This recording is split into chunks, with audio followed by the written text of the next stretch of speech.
Moving to Bangladesh, another Hindu temple has been attacked in Bangladesh. The ISKCON temple in Dhaka was attacked and set on fire with idols of Lakshmi Narayan vandalized. The attackers reportedly sprayed petrol on the idols and set the temple curtains ablaze, leaving significant destruction in their wake. The temple supervisor said that the attackers may have had larger plans, while ISKCON leaders criticized the Yunus-led interim government for failing to take effective measures to prevent these attacks on ISKCON temples and Hindus. The ISKCON Kolkata vice president also expressed concern.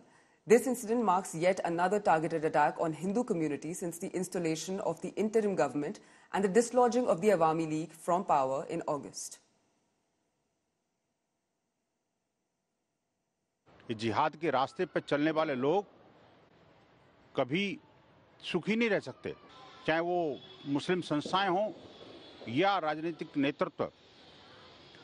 जिस चिरनिद्रा में सोए हुए हैं और जिस तरह से UN की संस्थाएं जो बनाई थी वर्ल्ड पीस के लिए और चुप्पी साधे मुंह में दही जमा के बैठी है, न यूएनएचआरसी बोलता, न यूएनओ बोलता, न कोई और बोलता। हिंदुओं को लगातार न सिर्फ इस्कॉन को टारगेट किया जा रहा है, सीधी सीधी चेतावनी दी जा रही है कि इनको मारो, काटो, भगाओ और नहीं तो हम ये कर देंगे, हम वो कर देंगे। इन जिहादी जानवरों को सांकल से बांधने वाला भी तो कुछ चाहिए भाई। এটা মানে আমাদেরই পারিবারিক মন্দির। তো এটা কালকে গত রাতে আপনার রাত 8টার দিকে এখানে কিছু দুর্বৃত্ত পিছন দিয়ে আপনার ওই যে টিনগুলো ওইখান থেকে স্ক্রু খুলে ওই দিক দিয়ে আপনার কি বলে ওই যে পেট্রোল দিয়ে অকটেন দিয়ে আগুন দিয়ে করে যেগুলো পুড়ে ফেলছে।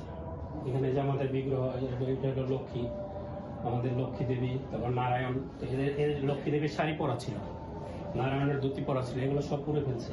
আর এই যে এখানে আপনার এই ছিল যে পর্দা ছিল টানানো পুরোটা, এগুলো সব একদম পুরো ছাই করে ফেলছে। তো ওদের আরো বড় কোনো প্ল্যান ছিল।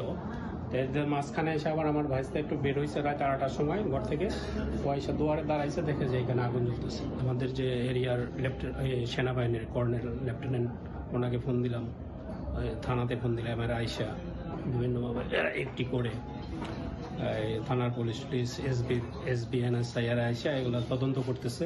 এখানে ওরা জানে যে এখানে সিসিটিভি আছে, এই জন্য সামনে দিয়ে আসেনি, পিছন দিয়ে আসছে।